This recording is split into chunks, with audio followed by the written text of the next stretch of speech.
Nation, page 14. Sugar is the story there. Okay, there we go. We can see CS Matiang'i, CS Mohammed, and you and I, the Kenyan, in the middle there.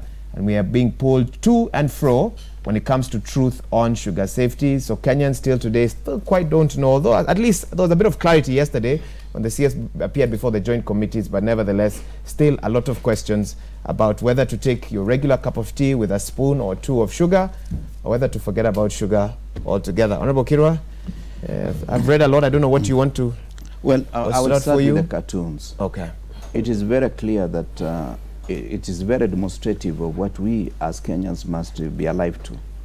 That the moment you have a lot of things laced with poison, you run the risk of losing the business, not only within the commercial region, which Kenya controls about 20%, and it runs into billions of dollars in terms of revenue.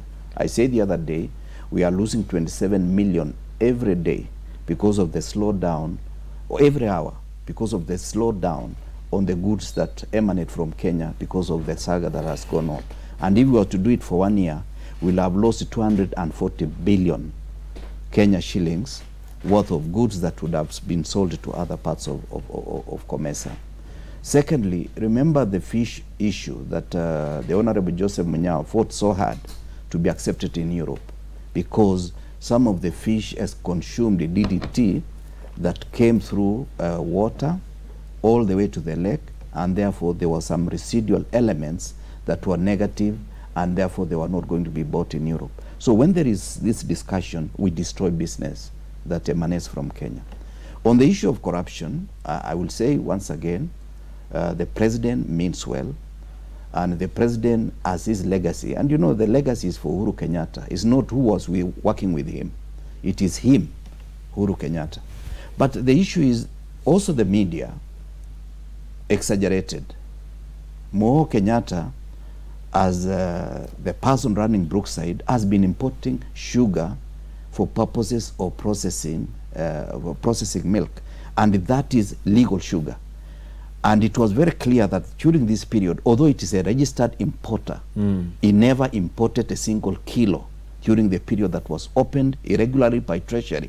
You open and you say all the sugar comes in. So in excess of the national production. So should the media not have reported that was raised? But also report factual, that Mo never imported any sugar at that particular time. But it was an issue that you wanted to take it to the door of the president as the way of fighting back, so that you say, after all, the relative of the president is also involved in corruption. So you've not seen factual reporting on this? It is not factual, because you are leaving it hazy that Mo Kenyatta found in sugar saga, without saying, then down there you say we never imported at that particular period. It was falsehood that was being peddled by one of the guys on the other side of the equation. And this is something that we must talk factually. I'm not in Jubilee, but Jubilee must either talk as one or say they are parted ways. And you know, I say this, Waiga, because when the two gentlemen came from The Hague, Uhuru and Ruto, I would have expected reconciliation among all communities of Kenya, starting with the Kalenjin and the Kikuyu. But we left that in abeyance for purposes of 2022, so that you twist the Kikuyu that we have supported you for 10 years, now support us. And the issue is, if you travel in a bus, whether you are in front or you are behind, you are traveling in the same bus. When the bus stops, you have to negotiate for the next journey. You cannot tell us, because we travel together and you are in front, this time I have to sit in front, you sit behind, and we support us for another 10 years. What will the other Kenyans say? I'm a Kalenjin. Yes, we need a president from our own. No, we need a good president. Whether it's a Kalenjin, whether it's from Giriama, whether it's a Luo or a Luya or another Kikuyu, we don't have to be talking about tribal kings.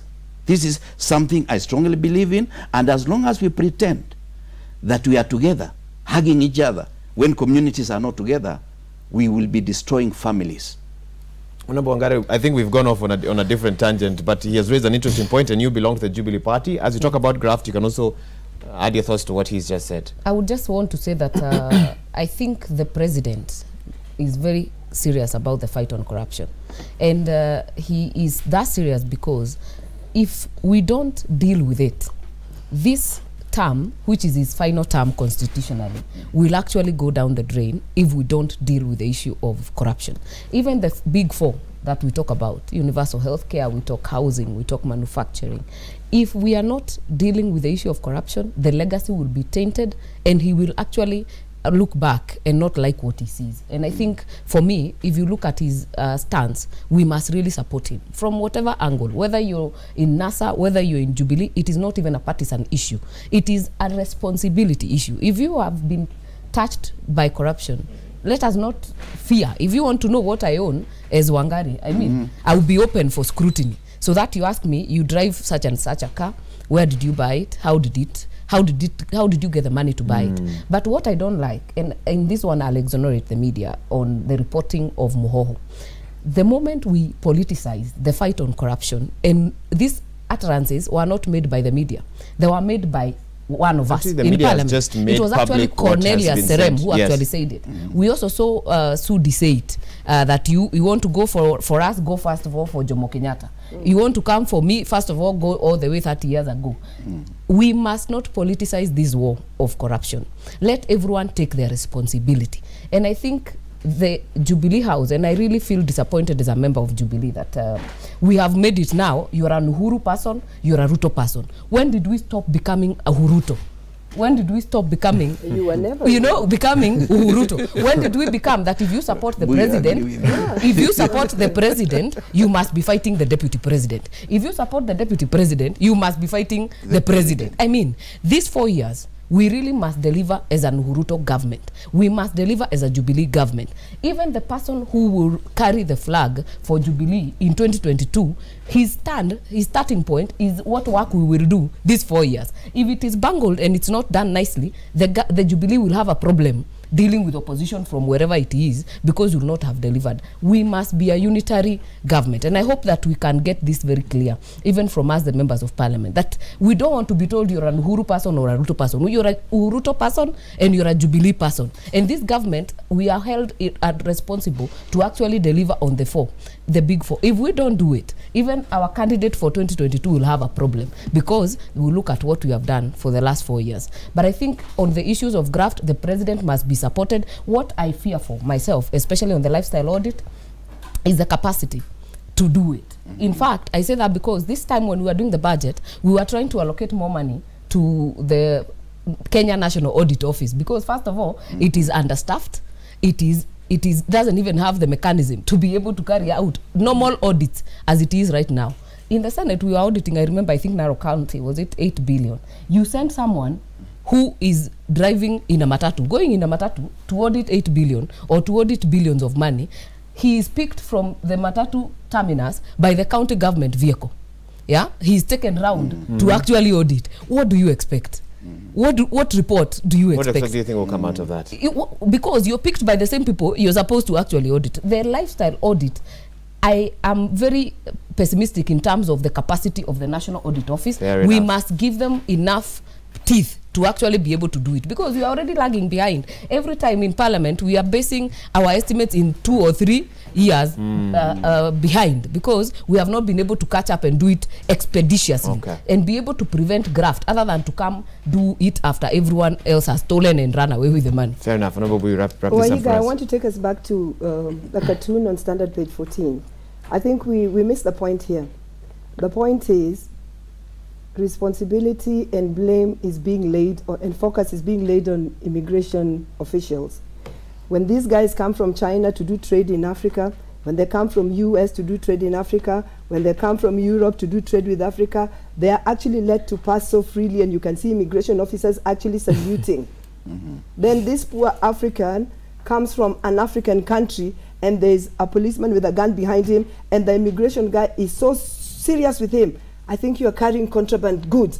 Well, the others were let free and were actually saluted. But now the focus is on this African guy who probably is just doing straight business and has just brought his small whatevers. So this is where we miss it.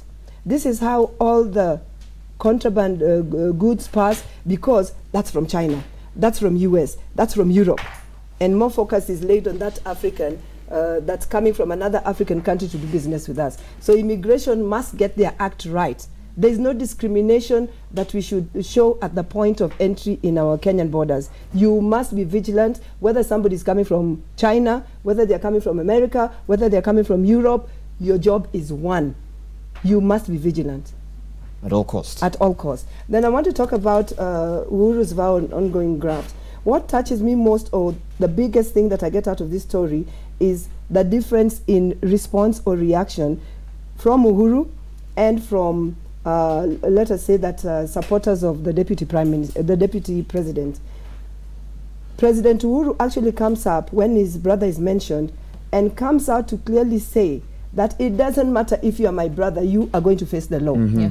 Okay? That is very clear. But we find that another section of the country, on suspicion, because nobody has said that the deputy president is corrupt, but on suspicion, they immediately think that people are targeting the deputy president, and they've already come together on one side, and they're already trying to protect him, and even say things that nobody else has said. This is just to make our deputy president not run for presidency. This is targeting him. This is what. So we see them already trying to overreact, even when nobody has said this is actually targeting the deputy president. So I want to say that if we are going to succeed in the graft war, we must actually take the note from the president. Whether it's your brother, whether it's your wife, whether it's your sister, if they are corrupt, they are not corrupt on your behalf. Let them face the law. That is the only way we are going to succeed. But when we start coming round to shield and to protect and to say one of our own is being targeted, why, you know, then we are going to lose it. We are going to lose it completely, and we will never get it right. Because each time, whoever is implicated will come from a tribe. It might be whatever tribe, but they'll come from a tribe. So if we leave room that every time somebody is implicated, or we come up with a process like a lifestyle audit, and we think that our guy might, you know, because what they're doing is actually laying focus on people who even never thought that the deputy president was corrupt. Their reaction already makes it look like, huh? You mean he's corrupt? Why are people trying to shield him when he's not shielding himself, you know? They're making a mountain out of a molehill. Yeah, so people are focusing like, oh, so you mean DP must have gotten his wealth illegally or what, you know, because of the things that they're coming up to say. They don't realize that their overreaction is only doing damage to the deputy president. Fair enough. So what the president has come out to say is what we all must do. It doesn't matter, you're my brother-in-law. It doesn't matter if you're caught. I will take my sister back. Are you telling and you face it. Are you telling, is that for us? Is that for real? That's a story for another day. That's a story for another day. And I think that's a good place to leave it. It doesn't matter, your brother. Okay, 30 seconds. We are out of time. I just wanted to say something to support what Wangare said. Yes, we may lack capacity in terms of audit office for purposes of accounts, but we just need to do lifestyle audit on public officers, just 1,000 of them, starting with our colleagues, members of parliament, all governors, the president and his deputy, and the cabinet. And that does not need a lot of money. That does not need a lot of money. I also want to just wind up on that and say, we must also make it very easy, even for the local community, to report corruption. If you realize what happened with the Ngiritas on the NYS, people actually came out and said, we actually saw them changing. And one time they were living with us in a normal government kind of estate. Then they moved to a Runda kind of estate. Then they bought new cars, 4 of them, within a short span of time. But who would take this information? Because lifestyle audit is exactly that. That if I was living with you in Makadara, all of a sudden I'm in Runda. I have 4 vehicles. Within 3-6 months, I really must have hit a jackpot. But we also must say that the case is also still in court. So lifestyle change is not an indication of corruption. Explaining what you have. If you can explain that, yes, the other day I didn't have a car. Now I have. 1 month I have 3, and this is how I've got it. Even if it's charity. legal, if it is that is okay.